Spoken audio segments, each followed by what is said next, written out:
اس فیصلے سے election delay ہو جائیں یا جو ہے جو سیاسی پارٹیاں ہیں ان کا کوئی فوری جو مستقبل تھا وہ نظر نہ آتا، الیکشن نہ ہوتے، تو میرا خیال ہے کہ اس فیصلے کے راستے میں سپریم کورٹ نے بڑا بروقت اور بڑا مناسب فیصلہ کر کے تو ایک ثابت کر دیا ہے کہ پاکستان میں آئین ہی چلنا ہے، جمہوریت ہی چلنی ہے جب تک سپریم کورٹ توانا ہے۔ سر یہ بھی فرمائیے گا کہ یہ جو بحران پیدا ہوا بظاہر لگا جی بحران پیدا ہو گیا تھا، اس فیصلے سے ایسا ہی لگتا تھا کہ الیکشن ڈیلے ہو جائیں گے، تو بحران تو آلریڈی اس فیصلے سے پیدا ہو گیا تھا، کیونکہ اگر آر اوز کا کام کرنے سے روک دیا گیا تھا تو اس کا مطلب ہے آپ نئے آر اوز کہاں سے لائیں؟ فرض کریں عدلیہ تو دے نہیں رہی اور آپ بیوروکریسی سے بھی نہیں لیتے تو کہاں سے لیں گے؟ تو یہ اتنا بڑا کرائسس تھا کہ اگر اس کو سپریم کورٹ ریزالو نہ کرتی تو یہ واقعی الیکشن جو ہے وہ تاخیر کا شکار ہو سکتے تھے۔ سر یہ بھی فرمائیے گا کہ جو بحران پیدا ہوا بظاہر یہ لگ رہا تھا کہ شاید پاکستان تحریک انصاف اس درخواست کو اون بھی نہیں کرتی ہے، کیونکہ جن عمیر نیازی صاحب کی طرف سے درخواست عائد کی گئی تھی وہ ان کے بارے میں پاکستان تحریک انصاف کا کہنا یہ تھا کہ انہوں نے شاید ان سے بغیر کنسلٹ کیے یا پارٹی کی پرمیشن کے بغیر یہ درخواست دائر کی ہے، تو کیا اونرشپ تو موجود نہیں تھی پاکستان تحریک انصاف کی اس درخواست کے حوالے سے؟ جی بحران پیدا ہو گیا تھا، اس فیصلے سے ایسا ہی لگتا تھا کہ الیکشن ڈیلے ہو جائیں گے، تو بحران تو آلریڈی اس فیصلے سے پیدا ہو گیا تھا، کیونکہ اگر آر اوز کا کام کرنے سے روک دیا گیا تھا تو اس کا مطلب ہے آپ نئے آر اوز کہاں سے لائیں؟ فرض کریں عدلیہ تو دے نہیں رہی اور آپ بیوروکریسی سے بھی نہیں لیتے تو کہاں سے لیں گے؟ تو یہ اتنا بڑا کرائسس تھا کہ اگر اس کو سپریم کورٹ ریزالو نہ کرتی تو یہ واقعی الیکشن جو ہے وہ تاخیر کا شکار ہو سکتے تھے۔ سہیل صاحب یہ گا کہ اب نواز شریف صاحب کے حوالے سے بھی ایک مسئلہ درپیش ہے کہ کچھ کیسز ان کے موجود ہیں، وہ آہستہ آہستہ اپنے منطقی انجام کی طرف تو بڑھ رہے ہیں، لیکن کیا آپ کو لگتا ہے کہ وزارت عظمیٰ کی کرسی تک رسائی ممکن ہو سکے گی میاں صاحب کے لیے؟ بالکل میرا خیال ہے کہ جس دن سے وہ آئے ہیں اس دن سے کلیئر ہے۔ میں نے تو جب وہ پہلے ابھی آئے نہیں تھے تو میں نے یہ لکھا تھا کہ وہ آئیں گے اور آ کے وزیر اعظم بنیں گے اور یہ ساری عدالتی اور انتظامی رکاوٹیں دور ہو جائیں گی اور وہ آہستہ آہستہ دور ہو رہی ہیں اور اگر کوئی رہ بھی گئی ہے تو وہ بھی دور ہو جائے گی۔ لیکن ایک اور مسئلہ بھی درپیش ہے کہ مسلم لیگ نون کے کئی ایسے رہنما ہیں جو کہ تحفظات رکھتے ہیں۔ مہتاب عباسی صاحب نے بھی کچھ روز پہلے کہا کہ وہ انڈیپینڈنٹلی الیکشن کنٹیسٹ کریں گے اور میاں صاحب کے ارد گرد اب خوشامدیوں کی بھیڑ لگ گئی ہے۔ اس سے پہلے شاہد خاقان صاحب بھی اسی قسم کی گفتگو کر چکے ہیں، تو آپ کو کیا لگتا ہے کہ کیا نواز شریف صاحب کے لیے کتنا بڑا چیلنج ہوگا اس پارٹی کو متحد رکھنا اور اسے اسی طرح سے یکجا کر کے انتخابات میں قدم رکھنا؟ نہیں دیکھیں ہر دفعہ سیاسی پارٹیاں ہیں نا، کوئی مذہب تو نہیں ہے نا، تو لوگ نکلتے رہتے ہیں، لوگ آتے رہتے ہیں، اگر یہ دو نکلے ہیں تو میرا خیال ہے بہت سے نئے لوگ بھی آ گئے ہیں، تو اس سے فرق نہیں پڑتا، سیاسی پارٹیاں ایک قافلہ ہوتی ہیں، بعض اوقات لوگ ڈسلوژن ہو جاتے ہیں، بعض اوقات لوگوں کے لیے سپیس نہیں ہوتی۔ اب شاید خاقان عباسی صاحب وزیر اعظم تو رہ گئے نون سے، اب وزیر اعظم کے بعد انہیں کیا عہدہ ملے گا؟ ظاہر ہے ان کے پاس کوئی آگے سپیس نہیں ہے، نہ نوری کے پاس ہے، جب میاں نواز شریف بھی آ گئے، شہباز شریف بھی آ گئے تو اب وہ وزیر اعظم تو نہیں بن سکتے۔ اسی طرح جو مہتاب عباسی صاحب ہیں وہ گورنر رہ چکے ہیں، جو ہے وہ کسی زمانے میں کے پی کے سب کچھ ان کے پاس ہوتا تھا، لیکن اب کے پی کے میں نون لیگ ہی نہیں رہی تو بہت کمزور ہو گئی ہے نون لیگ، تو اس لیے میرا خیال ہے ان کو بھی یہ نظر آ رہا ہے کہ وہ بھی اپنا کوئی فیوچر کہیں اور دیکھیں۔ تو اس سے یہ بھی فرمائے گا کہ پاکستان پیپلز پارٹی کی اگر بات کی جائے تو آج بھی بلاول صاحب نے لیول پلینگ فیلڈ نہ ملنے کی شکایت کی ہے۔ اب آپ کو کیا لگتا ہے کہ یہ جو الزام پاکستان پیپلز پارٹی تواتر سے لگا رہی ہے مسلم لیگ نون کے اوپر، اس کے اوپر مسلم لیگ نون کا کوئی رسپانس نظر نہیں آ رہا، تو کیا یہ بات طے شدہ ہے کہ لیول پلینگ فیلڈ صرف نون لیگ کو ہی دستیاب ہے یا پھر وہ مصلحتاً خاموشی اختیار کیے ہوئے ہیں؟ نہیں دیکھیں لیول پلینگ فیلڈ جو ہے نا ہر شخص کے لیے ڈفرینٹ ہے۔ پیپلز پارٹی یہ ظاہر ہے پیپلز پارٹی کو یہ امید تھی کہ بھائی نون لیگ نے 16 ماہ میں باری لے لی ہے، اب ہم بھی اتحادی ہیں، اب ہمیں بھی موقع دیا جائے، لیکن کرۂ فال جو ہے وہ نون لیگ کے لیے نکلا، وہ اس لیے نکلا کہ پی ٹی آئی کا مقابلہ پنجاب میں پیپلز پارٹی کر نہیں سکتی تھی، نون ہی کر سکتی تھی، تو اس لیے ہار جو ہے وہ ان کے گلے میں پڑ گیا ہے، تو پیپلز پارٹی ظاہر ہے اس پہ اس کا سیخ پا ہونا بنتا ہے، کیونکہ وہ سمجھتے ہیں کہ ہم نے بھی آپ کا اسی طرح ساتھ دیا جس طرح نون نے ساتھ دیا، تحریک عدم اعتماد میں ہمارا رول زیادہ تھا، ہمارا پی ٹی آئی کو بھیجنے میں رول زیادہ تھا۔ تو یہ گلے شکوے تو ہوتے ہیں سیاسی پارٹیوں میں، ایک سیاسی پارٹی تو نہیں ہے نا، یہ الگ الگ ہے، الگ الگ مفادات ہیں، ایک کے سندھ میں مفادات ہے، ایک کے پنجاب میں مفادات ہے۔ تو ایک بلاول بھٹو کو وزیر اعظم بنانا چاہتے ہیں، دوسرے نواز شریف کو وزیر اعظم بنانا چاہتے ہیں، تو پھر آپس میں تصادم تو ہوگا نا اس بات کا۔ تو پھر مقصد کیا سمجھا جائے کہ یہ جو گلے شکوے کیے جا رہے ہیں، جس طرح آپ فرما رہے ہیں، یہ وقتی ہیں یا پھر یہ لانگ ٹرم ہیں؟ کیا یہ تمام چیزیں الیکشن کے بعد یکسر ختم ہو جائیں گی اور یہ دونوں جماعتیں ایک دوسرے سے بغل گیر ہوں گی اور اتحادی کے طور پر حکومت کا حصہ بنیں گی؟ دیکھیں مختلف چیزیں آ رہی ہیں نا سامنے۔ دیکھیں پہلی تھیوری ہے کہ جی اٹ ول بی جس میں کہ کوئی بھی پارٹی اکثریت نہیں لے سکے گی اور الٹیمیٹلی ایک کولیشن گورنمنٹ بنانی پڑے گی جس میں پیپلز پارٹی ہوگی اور نون لیگ ہوگی اور ایک کو صدارت مل جائے گی، ایک کو وزارت عظمیٰ مل جائے گی۔ ایک تو یہ تھیوری چل رہی ہے۔ دوسری تھیوری ہے کہ اگر نون نے جو ہے وہ سمپل میجارٹی لے لی تو ظاہر ہے وہ کسی کو بھی شریک نہیں کرے گی پھر فیڈرل گورنمنٹ میں، پھر وہ ایم کیو ایم اور باپ وغیرہ کے ساتھ مل کے جو ہے یا جے یو آئی کے ساتھ مل کے حکومت بنائے گی۔ یہ دوسرا سینیریو ہے۔ تیسرا سینیریو ہے کہ وہ اگر بہت ہی زیادہ دوائی ڈال گئی اور وہ بہت ہی سیٹیں لے گئے تو پھر وہ کسی کو بھی نہیں ملائیں گے، پھر وہ اپنی حکومت قائم کریں گے۔ تو یہ ابھی تک تین سینیریو چل رہے ہیں، اور اس میں سے کون سا سینیریو کامیاب ہوتا ہے یہ تو الیکشن ہی بتائے گا۔ سہیل صاحب، جو دعوے کیے جا رہے ہیں پاکستان پیپلز پارٹی کی طرف سے کہ وہ وزارت عظمیٰ کی امیدوار کو پنجاب سے نہیں چنے جانے دیں گے، آپ کو کیا لگتا ہے کہ پیپلز پارٹی آخر کس بنیاد کے اوپر یہ کہہ رہی ہے کہ وزیر اعظم اگلا پیپلز پارٹی سے ہوگا، نون لیگ کو کسی طور بھی یہ امیدوار لانے نہیں دیا جائے گا؟ نہیں، میرا خیال ہے وزیر اعظم تو پنجاب سے ہی ہوگا۔ پیپلز پارٹی کو یہ ریئلائز کرنا چاہیے، لیکن وہ بھی شاید پولیٹیکل سلوگنیرنگ کر رہے ہیں۔ ان کو بھی پتا ہے کہ نواز شریف ہی وزیر اعظم ہوں گے اور پنجاب سے ہوں گے اور مسلم لیگ نون سے ہوں گے، اور وہی اس کی تیاری بھی کر رہے ہیں، اور نظر بھی یہی آ رہا ہے کہ ان کو ہی بنایا جا رہا ہے، اور سب سے اس وقت مضبوط امیدوار بھی ادھر جا رہے ہیں۔ اس سے بھی اندازہ ہو جاتا ہے کہ کس کے پاس مضبوط امیدوار جا رہے ہیں، کدھر ٹریفک ہے۔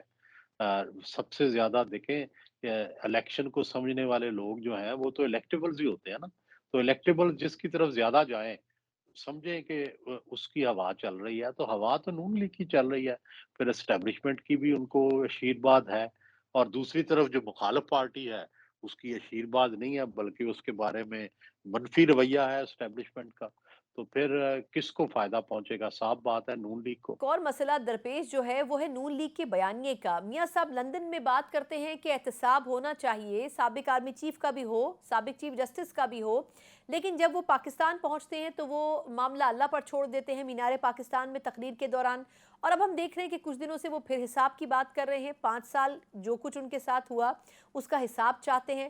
تو آخر مسئلہ کیا ہے کہ کیا نون لیگ بیانیے کے حوالے سے کلیئر نہیں ہے یا پھر وقت کے ساتھ ساتھ اس بیانیے میں تبدیلی لائی جا رہی ہے؟ نہیں دیکھیں پاکستان کے اندر ایک پریکٹیکل پرابلمز ہے نا، پریکٹیکل پرابلمز یہ ہے کہ آپ کی جو مقتدرہ ہے اور جو عدلیہ ہے، اس کے اگر کوئی لوگ اس کے فرض کریں کسی سیاستدان سے زیادتی کرتے ہیں تو اس کا بدلہ تو لینا بڑا مشکل ہے۔ اس کی وجہ یہ ہے کہ وہ پھر وہ ادارہ جو ہے وہ اس کے پیچھے کھڑا ہو جاتا ہے، جیسے جنرل مشرف جو تھے ان کے خلاف جب عدالت میں کارروائی شروع ہوئی تو ہم نے دیکھا کہ جنرل رحیل شریف جو تھے وہ اس وقت آرمی چیف تھے اور نواز شریف نے لگائے تھے، لیکن اس کے باوجود وہ جنرل مشرف کے ساتھ کھڑے ہو گئے اور انہوں نے پھر جنرل مشرف کو بچا لیا، ہمارے سامنے کی بات ہے۔ اسی طرح آپ دیکھتے ہیں کہ جب افتخار چودھری کے خلاف جنرل مشرف جو ہے وہ ریفرنس لے کے آئے تو جو ججز تھے وہ سارے اکٹھے ہو گئے اور آرٹیکل 209 جس کے تحت سپریم جوڈیشل کونسل فیصلے کرتی ہے ججوں کے خلاف، اس کو ہی ریڈنڈنٹ قرار دے دیا۔ تو یہ ہمارے ہاں تو اس طرح کا احتساب جو اداروں کا احتساب ہے وہ بڑا مشکل ہے سیاستدانوں کے لیے، جب تک کہ ایک پیور ڈیموکریسی نہیں آ جاتی اور یہ جو ادارے ہیں یہ پارلیمان کے نیچے نہیں آ جاتے اور وزیر اعظم کے نیچے نہیں آ جاتے۔ آخری سوال یہ فرمائے گا کہ کیا مسلم لیگ نون ہی اسٹیبلشمنٹ کی الٹیمیٹ چوائس ہے یا پھر پاکستان تحریک انصاف کو پارلیمنٹ میں کچھ حصہ دلوا کر الیکشن کے ذریعے